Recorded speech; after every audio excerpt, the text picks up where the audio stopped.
Tuesday, my dudes, and you just so happen to be watching The Sweat, presented by DraftKings. I'm Emerson Lancia. This young lady is Jessie Cofield, and the sports du jour are as follows. NBA, NHL, World Cup, PGA Tour, but the NFL is going to be where we're going to begin today. Okay, DraftKings contributors Pierce Dietrich, Steve Buchanan, and Julian Edlow here to price check some Week 13 salaries for the people. All right, Steve, happy belated birthday, big guy. Before we dive into price check, though, Jules, what was your biggest takeaway from Pittsburgh's win over the Colts last night, and why was it Jeff Saturday's clock management? Yeah, it's hard not to have your takeaway be the glaring takeaway, right? Yeah. Jeff Saturday comes in, gets the big rah-rah coaching change win against Vegas, and then kind of regresses, loses to the Eagles, although it was a close game, and now has kind of turned into what we expected him to be.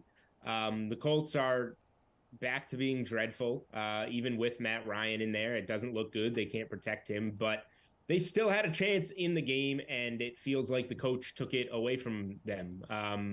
To not call a timeout after a Matt Ryan scramble that late in the game to set up a gotta-have-it third down seems like one of those things that anybody watching the game could do. So yeah, the takeaway is the one that everyone has. I don't know what Jeff Saturday was doing there. Okay. Well, Pierce, how about if you're the Steelers? How encouraged are you here with what you saw out of Kenny Pickett? Not at all. Those stats are inflated. So the Colts play a bend but don't break defense, and they just got stuck on the field the entire first half because the Colts offense came out completely flat, put the Colts defense in a bad position, and so the Steelers put some points on the board, got some yards.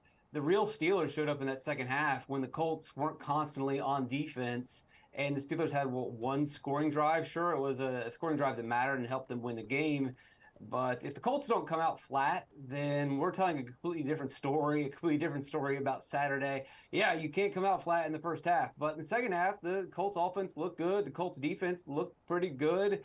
I think the Colts looked a lot better than most people think, and the Steelers looked a lot worse than most people think. Okay, Steve, was there a glaring takeaway for you? I mean, I think just you can really name a couple of things here. Like Matt Ryan is not the answer for this offense at all. Like, I don't know why they continue to run this old man out there who just continues to fumble the ball, continues to give these turnovers. And then just kind of the lack of usage of Jonathan Taylor in that first half there. Like, it was very clear that Ryan had nothing in the tank when he was trying to go downfield. But every time they gave that ball to Jonathan Taylor, weird. They're starting to get downfield a little bit, but then they continue to go back to Matt Ryan. So Matt Ryan is not the answer for this team here. I don't know why they're not just running with our guy Sammy at this point here. So the usage of Taylor, the Matt Ryan still in the center, and then of course the timeouts, the clock management from all Saturday there. It's just there's a lot to really kind of dissect here for the Colts. Okay. All right, now on to your favorite DFS plays on DraftKings. Okay, so who's a quarterback that you like this week, Pierce? Oh, it's not a guy that I like. It's a guy that I love. Jordan Love. It's time to give him a chance. Wow. Here we go. I think we've seen enough out of Aaron Rodgers. You're either going to be early or late on this play. He's cheap. He's in a great matchup. I know last year we had this opportunity to play Love when Aaron Rodgers had COVID, but that was a tough matchup against Kansas City. He wasn't awful in that game. He really didn't go off. But this is a great spot. If they just turn the reins over to him, he looked decent last week. Now he's going to face the Bears, who made Mike White look like a Pro Bowler. I know there's a lot of quarterback options this week. There's a lot of value, but I don't mind going in early for Jordan Love. All right, what do we think? Where are you going to go, Steve?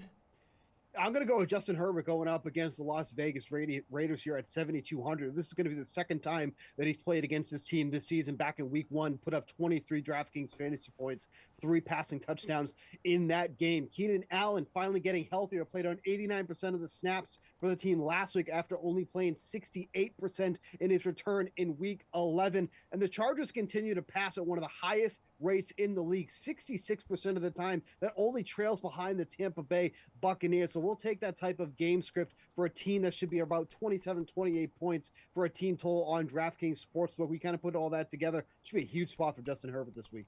Jules, a lot of options here at QB. Where are you going? Yeah, well, it's not a play that I like, but it's a play that Emerson loves. Uh-huh. It's Trevor Lawrence at Yeah. $5,900. Yeah, brutal for my Jags win total under on Sunday, as we discussed on the show. But Trevor Lawrence, 321 yards, a season-high 3 passing touchdowns. Maybe he carries some of that momentum into a game indoors in Detroit against a poor Lions defense. Travis Etienne gets dinged up, maybe puts a little bit more pressure on Lawrence and the passing game. So I think we can go under 6K here with Trevor Lawrence and get somebody who kind of broke out a little bit last week and gets a really good matchup. 29th ranked pass defense there in Detroit at running back, Steve. Man, it's really hard to ignore Josh Jacobs coming off that 300 total yard performance and going up against that weak Chargers defense. You know, for the past couple of weeks, it feels like everybody's been paying down at running back. I think this is going to be a week where a lot of people are going to be paying up. That being said, though, David Montgomery at 6,200 in a really good spot here. I really like this matchup here for him. You look at some of the guys who are higher priced, like Eckler against Vegas, Henry against Philly, Chubb against Houston. A lot of good matchups there, but Montgomery's coming off a game that I think we expected more out of. No Justin Fields, and Montgomery only took 14 carries last week, but that game script kind of got out of hand. But when he did have the ball, 79 yards on those 14 carries, at averaging over 5.6 yards per carry there. Packers have been one of the worst in the league against the run, really, aside the Texans here. Don't forget, earlier this season, Montgomery had 122 rushing yards against his team on just 15 carries in week 2. So while everybody's going to be paying up this week, I have no problem going down here a little bit to Montgomery at 6,200. He's going to go vastly overlooked this week. Okay, Jules, pay up spot? I will pay up, but how is Nick Chubb? I understand that he's 8,000, but how is he the 5th priced running back on this slate? Going against this Houston defense, I know it's the Deshaun Watson game and whatnot, but he could easily be rusty. It's his first game in 2 years. How do you beat Houston if you're the Browns? You just rely on this run game, and that would be Nick Chubb. I think because of his recent performances, you're getting a little bit of value here compared to the rest of the field at running back. This is a breakout spot for him against by far the worst run defense in the NFL. He could have a massive game. So I'm much more interested in Chubb at 8,000 than those 4 guys priced above him, and Josh Jacobs, who's at 7,900 and will be really popular after the 50 DraftKings point game right below him. Yeah, Pierce, what is your approach here at running back? Price check for us. Let's pay down Zonovan Knight at 4,600, the undrafted free agent. We have a value section at the end, what right? the hell's going on, Pierce? We'll get there. I mean, you can't talk about value all the time. Can't save people money all the time. Zonovan Knight, 4,600. Yeah, he's cheap, but he's going to work this week. The undrafted free agent out of NC State, activated last week after learning the playbook and the system. Robert Saleh said he looked good in practice. They gave him a chance. James Robinson didn't even get to suit up. They went with Knight. Michael Carter injured his ankle. Knight ended up playing 50% of the game. 14 carries, 69 yards, 3 catches for another 30 yards to the air, facing a Minnesota team 20th against running backs, 27th against receiving running backs. Minnesota is in weekly shootouts. That's good for the Jets. The defense for Minnesota just can't close teams out. So I think you're going to get points. Absolutely hit value. You can pay up with your other running back spot. Last time I checked, you get 2, so you can take Knight and an expensive guy. Oh, wow. With flex, you could even get 3. All right, let's talk wide receivers. Steve, a dude I'm looking at here, Christian Kirk, 6,300, and Detroit allows the 2nd most DraftKings points per game to wide receivers. Yes. Relax. Yes. Yeah, it is a very awkward by Emerson. It is a good spot for Christian Kirk, but I like going right to A.J. Brown here at 7,800. This is going to be a great bounce back spot for a Brown who really hasn't posted anything over the past 3 weeks. Hasn't eclipsed more than 13.6 DraftKings fantasy points over that span, but a matchup against the Titans is where you get right. This is going to be the softest matchup that he's had in about a month now. Opposing receivers as a whole averaging over 184 receiving yards, 14 touchdowns scored through the air. That's the 3rd most in the league right now. Brown also continues to be the man that they target downfield, has 12 targets of at least 20 yards or more, has converted that into 5 catches and 3 of his touchdowns on the year. So even though I think it's a little bit of a high price tag on Brown, considering what he's done over the past month, which is really not much at all, this is the game where he kind of turns that around. I think this is a huge spot for A.J. Brown to go against the Titans. All right, Pierce, who do you think is in a good spot at wide receiver? Well, I like Christian Kirk, but we can save a couple bucks and go with Zay Jones in the same spot, playing 90% of the snaps. 90% of the snaps against Detroit, I think that's a no-brainer. As you guys mentioned earlier, Trevor Lawrence is looking good. ETN, we don't know what his status is going to be if he suits up or not. That means we're probably going to get a little bit more passing. And Zay was awesome last week, going for over 100 yards receiving. The game before that, another 8 catches for 68 yards. I'd save the money, take Zay. All right. Pierce is going to have $20,000 in salary left On over the table. Yeah, when this is dude. done. Yes. But you've told me once, the more money you have left over, the more unique your lineup is. True, Yeah, true. that may not be a good thing. May not be. All right, Julian, take us home with your wide receiver pick.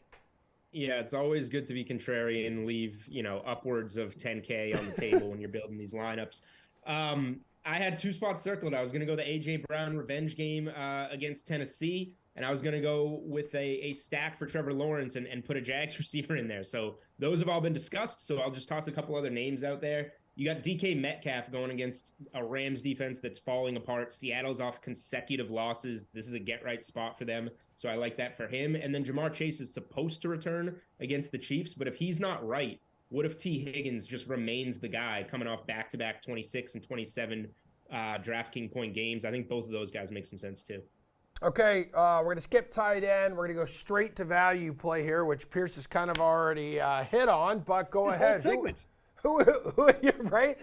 Pierce, who can actually be your value play here? There's no way you can go lower on the board. Well, I'll just go with my tight end, which was going to be a value play. Okay. Jordan Akins, 50% of the snaps in the last 2 weeks. Might not sound that good, but he's basically playing the passing downs. 18 routes in the last 2 games. So, yeah, he's not playing every snap, but the snaps that he's missing are rushing snaps. He's got Steve's favorite quarterback, Kyle Allen, passing the ball to him. Allen takes over, and he's feeding him the block. If you look at PFF over the last 3 weeks, Akins has 143 receiving yards. That's 3rd most among tight ends. They'll probably get blown out in this game. That's good. More passing, more garbage points for Akins. All right, birthday boy Bukes, go ahead, dude. Your value play. It's my birthday like 5 days ago. Oh.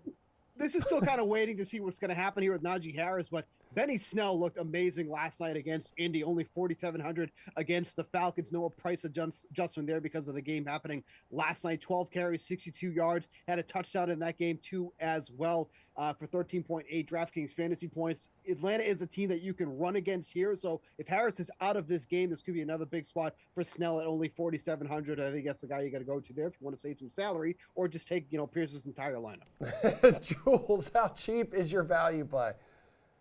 I'm going with Treylon Burks at 4,600. Tennessee Titans going up against the Eagles.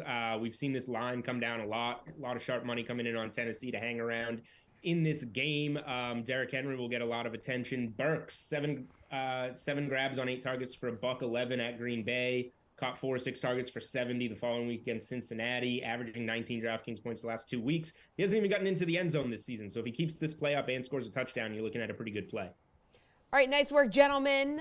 So looking at the early window of games on Sunday, the most impactful one might just be an NFC East showdown between the Giants and Commanders, with both teams currently holding down wild card spots, which brings us to our next point. To all of our lovely users in Maryland, do not forget that DraftKings Sportsbook is now live in your state. New customers can bet $5 and get $200 in free bets instantly. Damn, that's a good deal. We'll be back to help you build some money-making NBA lineups right after this update from Chirag Hira in the land of rainmakers. What up, everyone? Chirag Hira here to break down the winning lineups and tell you guys about some current and upcoming promos. To start it off, the first ever DraftKings Rainmakers Football Holiday Millionaire going to first place, $1 million right here. We actually had a 5-way tie at 128 fantasy points. The cards were Kirk Cousins, Ramondre Stevenson, Stephon Diggs, Amon-Ra St. Brown, and Justin Jefferson. The way that the ties were broken up, as you can see, there are 4 rare cards here, and the tiebreaker, their total rarity added up to 213. Like I said, 5-way tie, but the winner won because they had a rarer NFTs in their collection, in their lineup. In second place, falling right here, TMG, he also had CeeDee Lamb in the lineup. That was a differentiator, losing by 1 point. that was the only lineup with that kind of combination. So something to take note.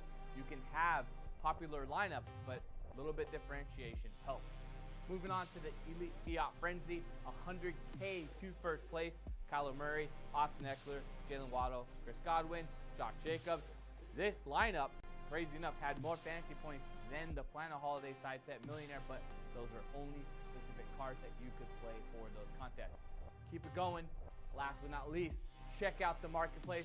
Cyber Monday, holiday packs right now, 25% off. And then also, what I want you guys to know, these momentum packs later on in the week will also be going down to 30% off. Just a reminder, holiday packs 25% off and momentum packs later 30% this week.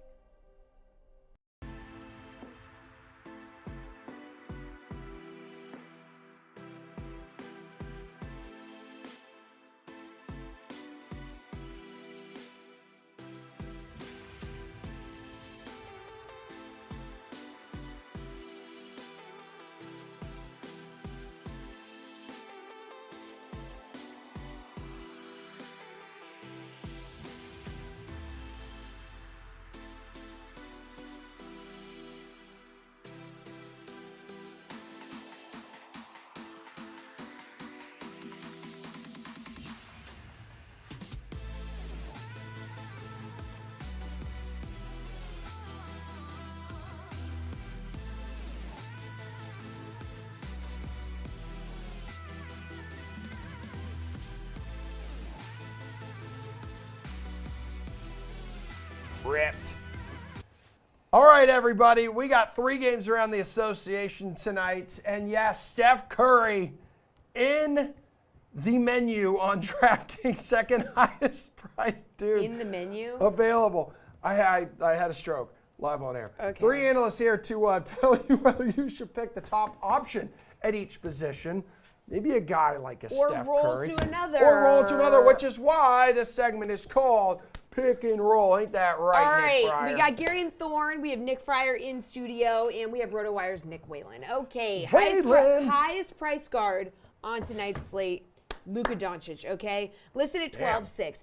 Is he a must roster, Nick Fryer, or are you going to roll to another option at guard? I think that, look, I think if you're running multiple lineups, yes, you have to go and incorporate him, and I'm sure one of these other guys are going to talk about him. But I'd rather talk about Anthony Simons at 8.1K going up against the Clippers because guess what? Another day, another no Dame Lillard, which is great for my Dynasty League, of course. But more importantly, Anthony Simons, when Damian Lillard is not on the floor this season, he has a 30.6 usage rate, which is the highest on the team. There are a few guys who might get a little bit of a larger boost, but he has the highest number at the end of it all. And this gives you greater roster flexibility with a lot of guys who have teams that are dealing with injuries that I'll talk about a little bit more throughout the courses. I'm sure Gary and Nick will as well. Now that allows you to roster some of them more easily. All right, Nick Whalen, what's your take on this?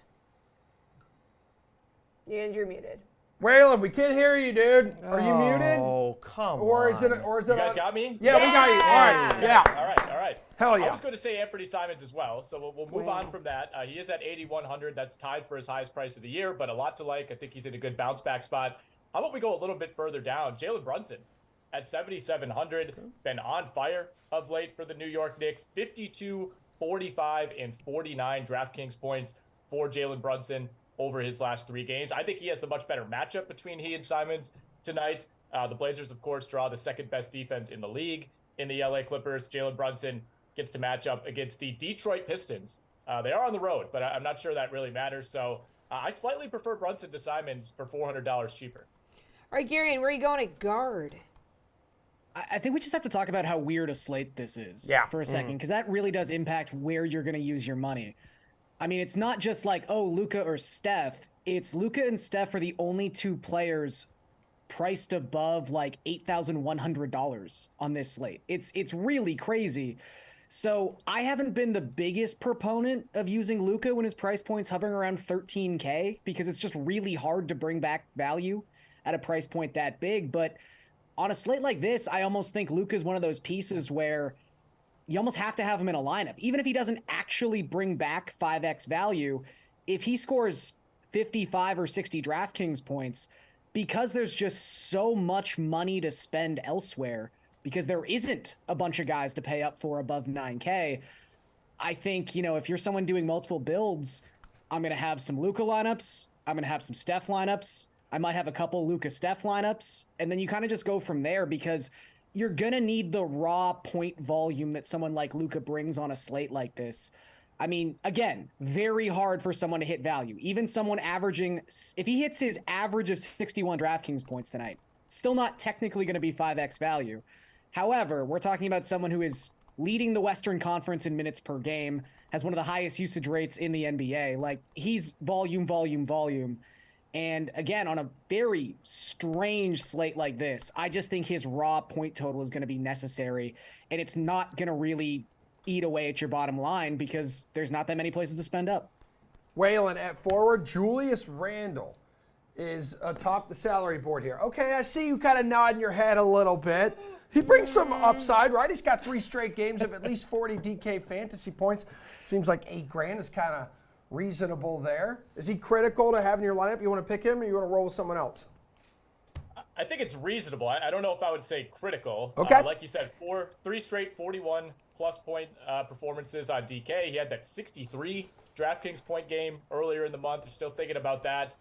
I think I might prefer Jeremy Grant, though. I'm going to zag a little bit. If I'm going to go with a New York Knick at guard, maybe I want to split the difference here and go with Jeremy Grant at forward. He, too, has been running hot of late, 43.5 DraftKings points in his last game against Brooklyn. Of course, went for 44 points against that Knicks team over the weekend. Of course, he didn't really add anything else beyond points. It was like a classic Carmelo Anthony type of game, 44 points, 2 assists, 1 rebound.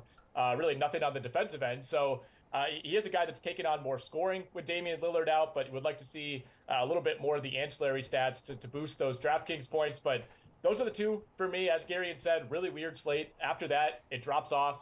You get into Andrew Wiggins, RJ Barrett, Draymond Green territory. So to me, you're choosing at least one of Randall and Grant. And if you really want to fit them both in, I suppose you could. Also has an advantage against the Clippers, right? Without key defenders, Kawhi Leonard and Paul George. Gare Bear, what do you want to do here? Julius Randle or someone else?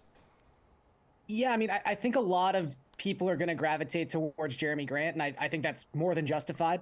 He's going to be a high usage piece with Damian Lillard off the court. I do think this may be a spot to get a little differentiation, though. And generally speaking, I'm with Nick. It's a scary tier at forward. Those 3 guys he mentioned. I do think RJ Barrett's trending in a really nice direction as of late. It's kind of the classic RJ Barrett formula. It's just so many minutes under Tom Thibodeau. He's averaging 39.5 minutes per game across his last 3 games. And lo and behold, he's had 3 really nice fantasy performances in that span of time. So I think if everyone's going to be gravitating towards Grant, I might go with the cheaper option in, again, the much better matchup. The Pistons are arguably the worst defensive team in the NBA, and I think we just found out that Isaiah Stewart is probably going to play tonight. That definitely helps their interior defense, but they got a lot of injuries and a lot of youth at that center position. Not a lot of rim protection for the Pistons, so I think RJ could actually have a pretty good game here. Fry Guy, the man with multiple Twitter accounts, which isn't sketchy at all. Who do you want? Top of the board or someone else? I'm going to go further down. I'm going to go with Norm Powell going up against the Blazers. Although I was looking at Jeremy Grant as well. I do think he's a great option, but I am a little higher on Simons. Okay. And there are some other Blazers, too, that I think are worth rostering tonight. But with Norm Powell, again, we've talked about it already. No Paul George, no Kawhi, and no John Wall, too, helps a little bit because that does give Norm Powell a simply higher usage rate over everybody else, 30.2% in those spots. Returned 5 times value in 4 of his last games, too. So for me, at 5.4K, Norm Powell is an easy one. All right, tonight's highest priced big man, Yusuf Nurkic, at a modest $7,200 price tag. Gary, are you going to play him in DFS contests tonight? Yeah, this is where I'll dip my toe into the Blazers. I think Nurk is the guy you got to go with. He's been phenomenal ever since Damian Lillard went out. Lillard's missed their last 4 games. Nurkic has exceeded 35 DraftKings points in every single one of those games. And so far this season, he's averaging over 1.2 DraftKings points per minute with Lillard off the court. He really can do it all. He's someone who can rack up the assists if need be. He's a great rebounder. He's a capable scorer. I just think this price point is way too low for someone who's going to be asked to do what Nurkic is going to be asked to do tonight. Fryer, you just got to roster this guy at 7,200, right? No. Can't miss this. No? No, you don't have What the to. hell's going on? First of all, Christian Wood is a great option who's out there as well, but and he's a little bit cheaper than the guy I want to talk about, but I just wanted to mention him. Ivica Zubac is the guy that I'm going with. And I know, look, he just had a big game and everything like that, and he could be a little bit popular, but as we've been talking about throughout all this is a weird slate. It may be a little bit harder to roster him at 7K, where you have some other guys like Steph Curry and Luka Doncic, where you're going to have to rely on them. But if you're going with Simons, it might be a little bit easier to roster Zubac. And for me, again, no Kawhi, no Paul George. We've seen what he can do in those spots. And I'm hoping that because his price is a little bit elevated from what he did on Sunday, that he'll be a little bit less popular in terms of everybody else rostering him. All right. Waylon, do you agree you don't need Nurkic in this spot? I personally, as a man, will be rostering Yusuf Nurkic tonight, but I am interested to see what happens with Zubac. I think it could go either way, where I think some people look and say, this guy had 31 and 29 the other night. How can I not roster him? But I also think some people will zag and say there's no way he's coming anywhere close to doing that. I'm going to stay away from that situation tonight. I think it is justifiable to roster Zubac, but I think you're going to be let down kind of by default, just based on his last game. I think Nurkic at this price and what his usage has been without Lillard makes a lot of sense. You know, Christian Wood at 6,700 on this slate, you have to consider it. He's one of my least favorite players in the entire league, but the production has been there, regardless of what his role has been. You could chance it on Mitchell Robinson as well. He's at 4,600 coming off of back-to-back solid games. I mean, his floor is a lot lower than you would like, but did play 32 minutes against Memphis in their last game at 5 blocks in that one for almost 35 DraftKings points. Fryer, I say best value play on tonight's teeny tiny 3-game slate. You say who? I'm going to go a little bit on the higher price side of the value guys with Alec Burks. What? Oh, okay. What? Well, how much is he? He's 5.1K. Is that a value play? 5-1? We'll I let don't it know. slide. Well, yeah, I also we'll have, let I this have a slide. guy who's a little bit cheaper too, so I'll get there if you just have an ounce of patience for once. Okay, that would be great. All right, Dad.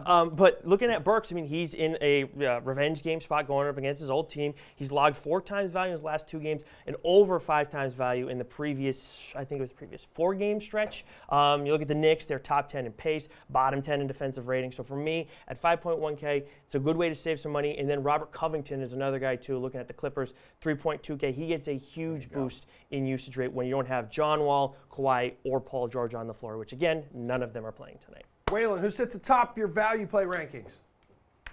Well, I love Norman Powell. I know Nick already mentioned him earlier in the show. I think he makes a lot of sense. Virtually any time the Clippers are without one of Paul George or Kawhi Leonard, especially both. I also think Gary made a good point earlier on that you got to shoot for the stars on a slate like this. And, he mentioned it in context with just getting the points with Luka Doncic. I agree with that. Yeah, I think in this range, you got to go for guys with upside. Jordan Poole, to me, has that upside at 5,900, kind of right on the borderline of considered value. But he's got 38 and 33 DraftKings points over his last 2 games. We know he has 40 DraftKings point upside. He's done it a few times this season, but a little spottier than you would hope. But 24 points, 6 assists, 4 rebounds in his last game against Minnesota. Needed only 27 minutes to do that, and I think he's in a good spot against the Mavs tonight. Gary, and how much is your value play? He is $4,800. Nice. It is Terrence Mann. Look, Mann might be the sort of like exact opposite of sort of the Jordan Poole model of value play. I think he's more about his floor. You're kind of looking at 25 to 30 DraftKings points. Although I will say, I mean, obviously your eyes are drawn to the names Paul George and Kawhi Leonard because they're just such massive names. John Wall not playing tonight is huge because John Wall basically has a 30% usage rate when those two guys aren't playing. At this point for the Clippers, it's like Norman Powell, who's probably going to carry like a 35 to 40% usage rate, and someone else. And I really do think someone else could be Terrence Mann. He's had 3 really good games, averaging about 15 points per game, playing over 30 minutes in each of those contests, those last 3 games. It might be Reggie Jackson, but Jackson hasn't been amazing so far this season. I really do think Mann's the better player. I think you can count on him more for secondary statistics. So I really like Terrence Mann. I think he could be looking at 6x value tonight. All right, good stuff, guys. Thank you. That's all the time we have. Up next, we make a quick push. What? I said, wow. Okay. All right. To NHL Breakaway. Can you just be quiet? For A new once. segment. We're going to move quickly on predicting which players will score, who will perform on defense, and which goalies are worth your consideration.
Welcome back to The Sweat. I'm Jesse. He's Emerson. We got a hockey duo joining us now, NHL.com's Anna Dua and RotoWire's Paul Bruno. Yeah. Quickly moving through tonight's 9-game NHL slate with you two providing answers to the following questions. Okay, cool. So, Anna, let's start with a forward who's going to be putting the biscuit in the basket tonight. Who's it going to be?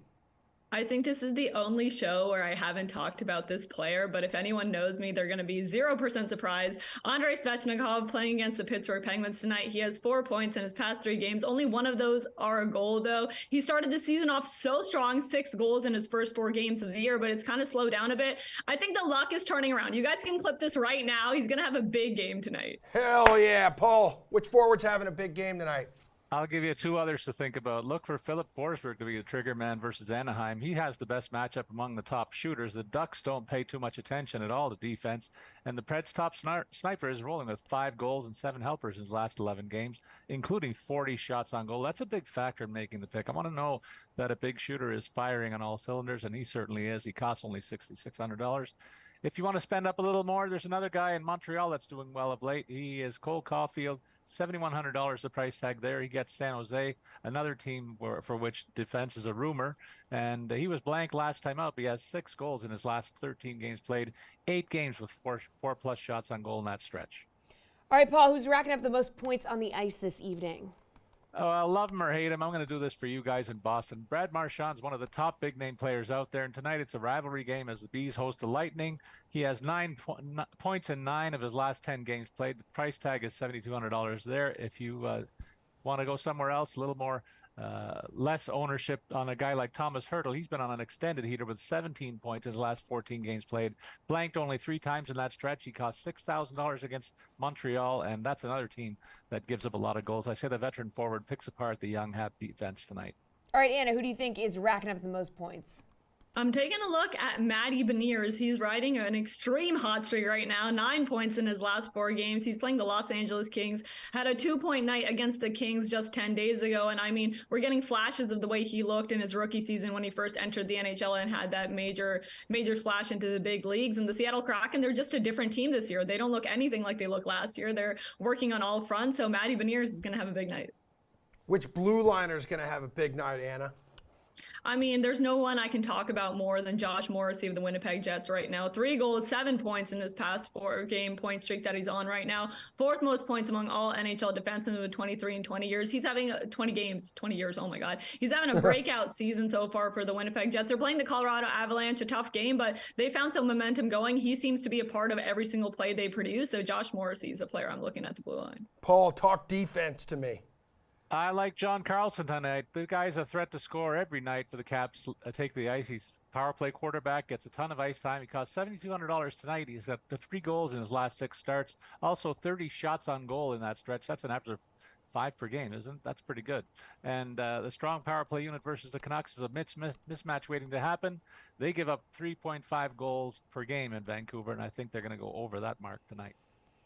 All right, any goalies locking a shutout down tonight? Could that be possible? What do we think, Paul? Geez, Ilya Sorokin's got to be the unanimous choice here, I think.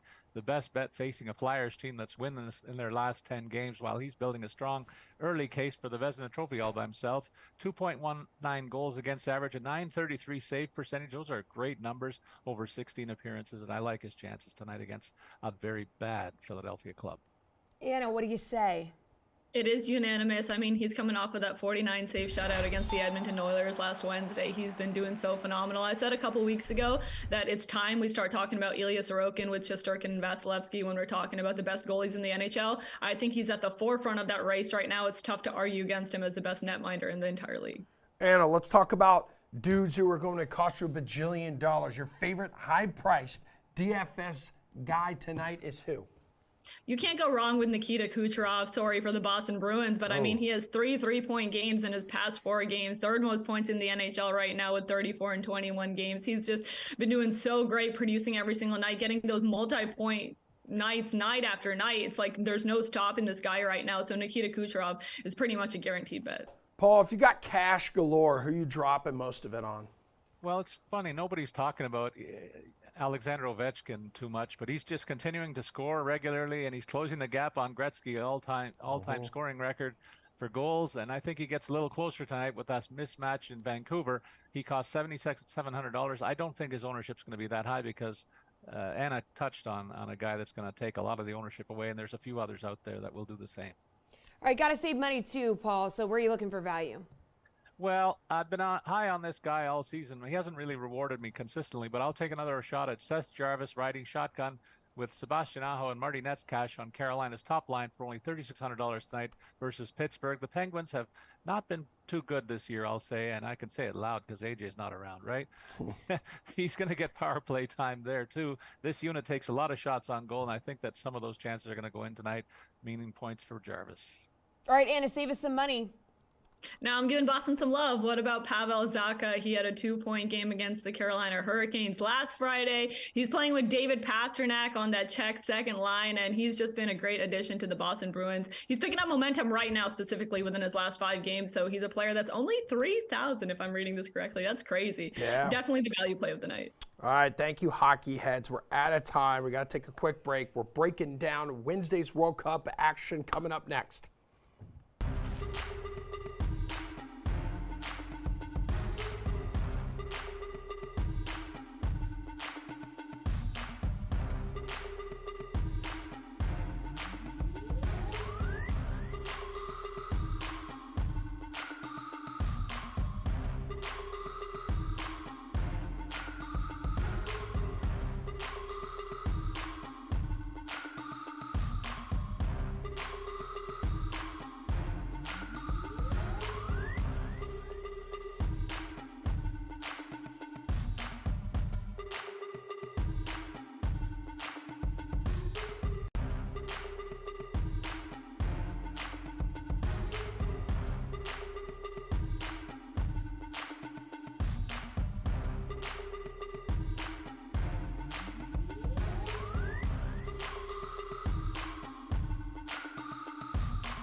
All right, all eyes are on USA's must-win game against Iran this afternoon, 2 o'clock Eastern time. But we're going to head on Wednesday's DK Sportsbook action right now with DK Nation's Chinmay Vaidya, RotoWire's AJ Schultz, because football is life. All right, so Australia, second in Group D versus Denmark, third in Group D. What is the bet in this one, Chinmay? So Denmark have actually kind of struggled through the first 2 group games, and we saw Australia pull out that win over Tunisia. I don't hate the idea of taking Australia double chance here, which comes in at plus 170. Denmark have really struggled to score goals, really struggled to get forward, and Australia have shown some fight here. So I'll take 2 results over the possibility of Denmark winning here. Give me the plus money with Australia double chance coming in at a solid plus 170. AJ, I see you nodding like you think that's a good way to go. No, actually. I'm on the complete opposite here. I do hate the idea of taking them on Australia on the double chance. This is a must-win game for Denmark, obviously. So I expect them to come out fast and try and get one within the first 30 minutes here. So to that end, I like looking at the first half bets on the DK Sportsbook, where you can get Denmark in the first half money line at plus 105, pretty good value there. And then for the full game, I would go to the spread to get some value out of Denmark here, minus a goal and a half for a solid 145. As Chinmay said, the offense hasn't been great, but Christian Eriksen has been racking up crosses, taking all of their corners. They're going to break through eventually here, and they know they have to win this game. I expect a strong start for Denmark. Tunisia versus France. AJ, give us something you'd consider wagering on in this matchup. Well, definitely not the money line outcome. This is expected to be pretty one-sided here. I'm a little surprised you can still get Kylian Mbappe at plus 145 value as an anytime goal scorer. I would definitely look at him, double down on that, get Olivier Giroud in that spot as well. And then I think the total is in play here. You can get over 2.5 at minus 120, still decent value there. And of course, France minus a goal and a half on the spread, coming in at plus 120. I know they don't have as much to play for, having already secured their way, but they're going to want to win 3 straight here and send a message heading into the knockouts. Yeah, but Chinmay, I know they've already clinched advancement, but they can win the group with a tie or a victory here. The key here is that they can still win the group with a draw. Yeah. And I actually think that France will play it pretty conservative here. They know that as long as they don't really give up a goal, they should be in a good spot here. I could see them resting some key players, subbing off Mbappe early, subbing off Griezmann early. I can see them really chopping and changing it up, seeing what they have in terms of depth. So I don't take, I'm not taking Tunisia to win this game by any means. I think France will at least get a draw here. But I like the under on all of these. I like France, Tunisia, under 1.5 goals, coming in at a whopping plus 310.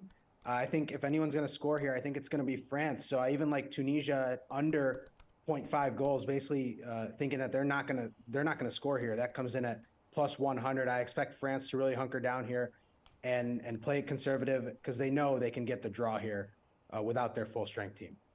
All right, Poland versus Argentina. Lots on the line in this one, Chinmay. Victory for either going to confirm their passage to the knockout stage. A draw also good enough for Poland. What's your bet in this one? Poland plus 1.5 goals is slightly appealing here at minus 180. It's not terrible value. Poland are only needing a draw here to get into the knockout round, so I think they can play it pretty conservative. But Lionel Messi as an anytime goal scorer is still coming in plus 100. He's been on fire to start this tournament, so I'd expect him to at least find one. I still have faith in Lautaro Martinez. He's struggled a little bit so far, but he's plus 175 as an anytime scorer. I like either of those guys to put one in the back of the net, but I still think Poland at plus 1.5 is the line here for this game overall. I don't see them losing by more than 2 goals. AJ, yeah, a defeat would eliminate Argentina, and a draw, they'd then be sweating on the outcome of Saudi Arabia versus Mexico.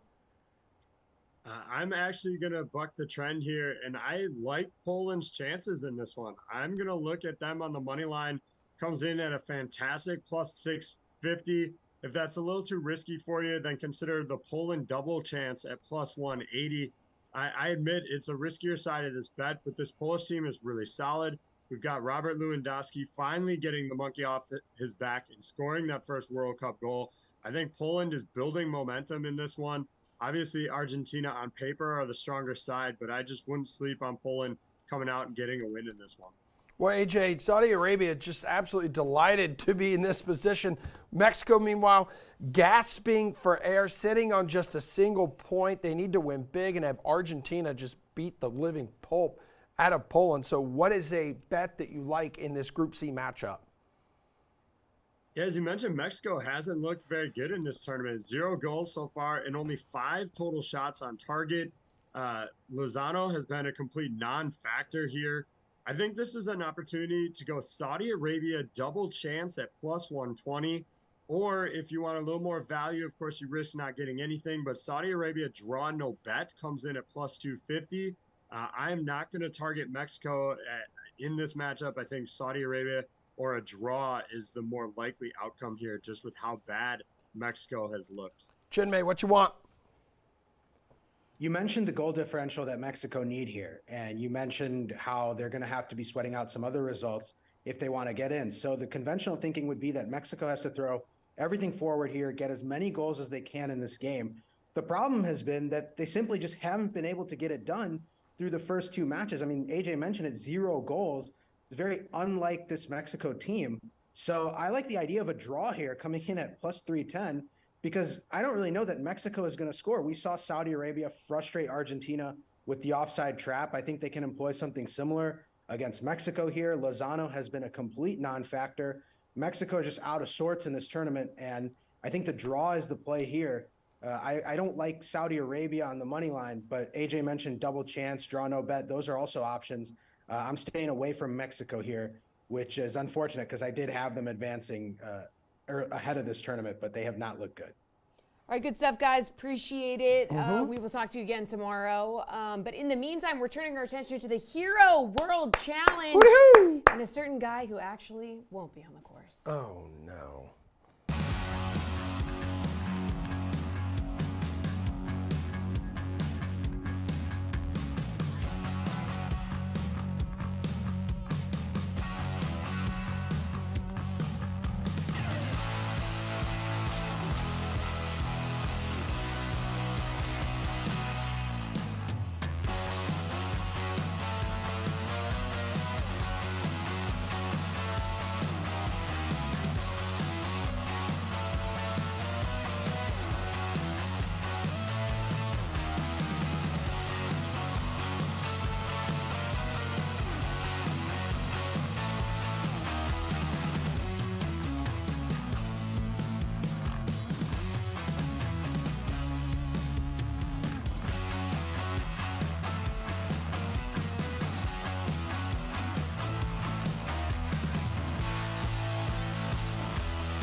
So, yeah, Tiger Woods won't play in the Hero World Challenge after all, delaying his return because he says while preparing for this charity event in the Bahamas this week, he has developed plantar fasciitis in his right foot, struggling to walk.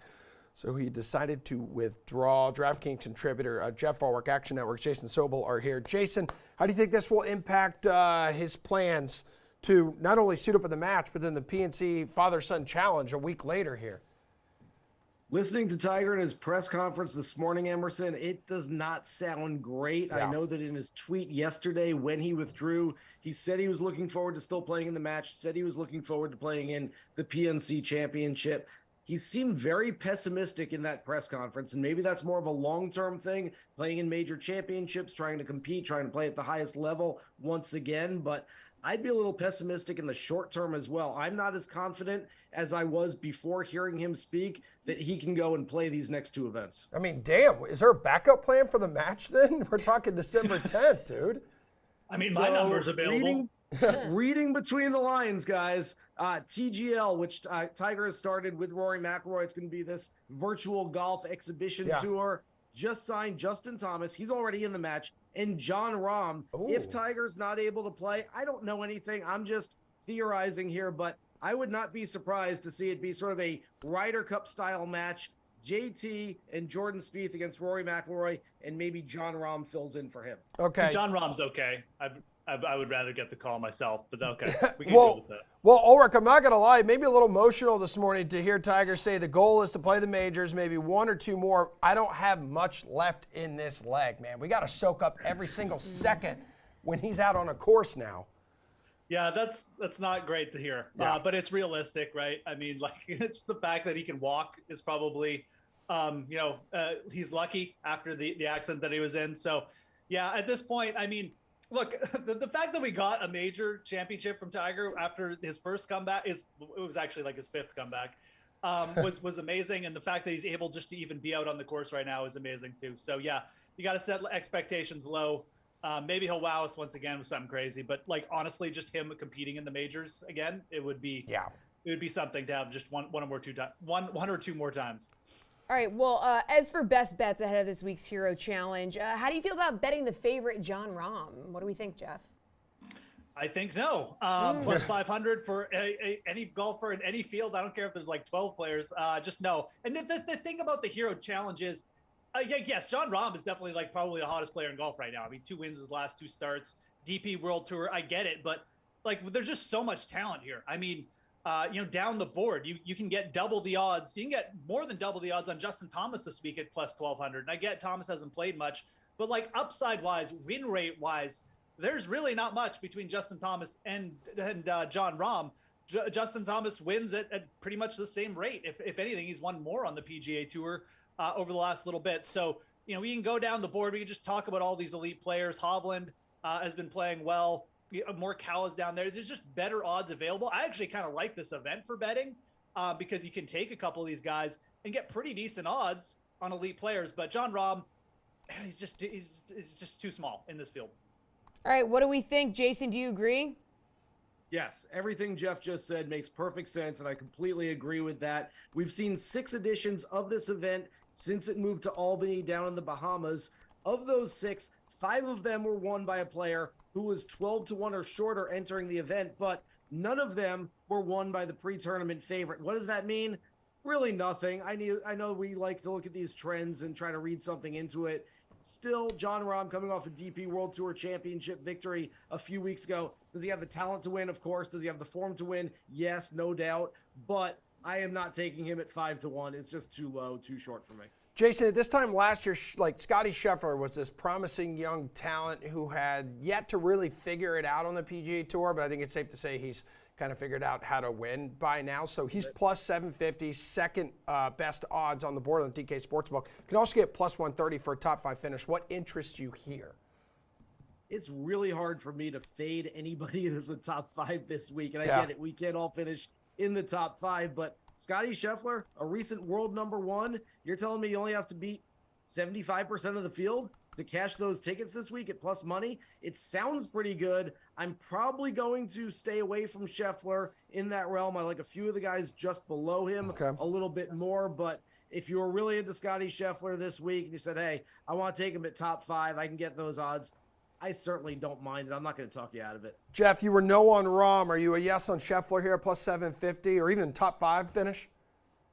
It's the same story. I mean, I like the fact Scottie Scheffler has played quite a bit in the fall, but I mean, plus 130 versus Sung Jae Im at plus 260, double the odds. Like, you're better sprinkling your money on 2 top 5 finishes for guys down the board. You just really are this week. I think that's the way to do it. You're just going to get better bang for your buck. Scottie Scheffler is fine. Like I said, I mean, he's played in the fall more, but we've also seen players come in here with little to no fall kind of like competitive just practice, and then just come in here and like win or finish second. So I'm just not reading that much into it. I think that this is a complete value proposition this week.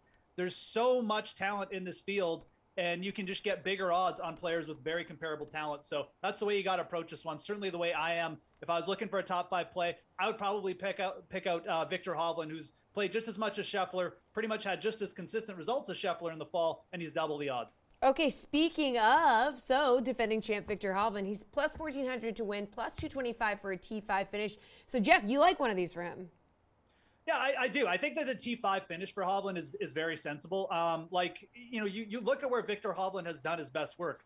He doesn't really like playing in the United States, apparently. I mean, Puerto Rico, Mexico. He comes to these little seaside venues, and the iron play gets dialed up. He likes playing in with a little bit of wind, and it just shines through like every time. It seems like. So I don't know if it's like these courses are maybe just set up a little bit easier around the greens as well, and that helps Hovland. But regardless of why, he's proven himself to be very good in these open style like little courses.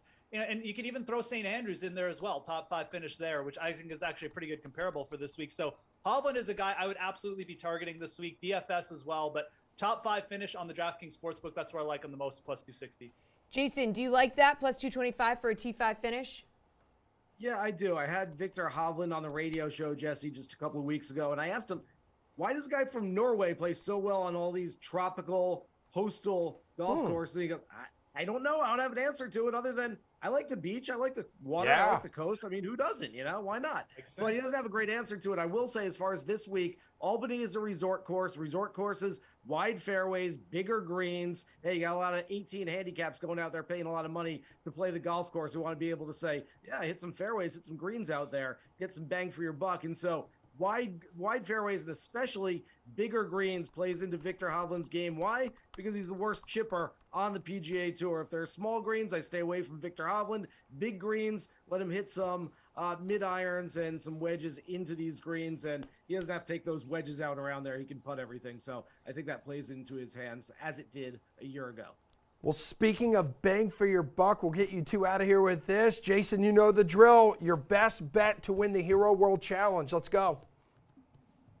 Emerson, it's two guys for me. I hate to do it. It's Tony Finau, it's Justin Thomas. Tony Finau, Justin Thomas. I keep going back and forth between the two. Very similar numbers. I'll go with Tony Finau just because it fits the narrative. I think 2023 is going to be a monster year for Tony. He's about to bust out in a big way. I don't know if that means 4 or 5 wins. He's already got one at the Cadence Bank Houston Open. I don't know if it means his first major championship. It might mean multiple major championships. He's always had the talent. Now he has the comfortability and confidence on a Sunday afternoon. He just looks different when he's in contention. Big things coming for Tony Finau. It starts this week. All right, Jeff Ulrich, let's go.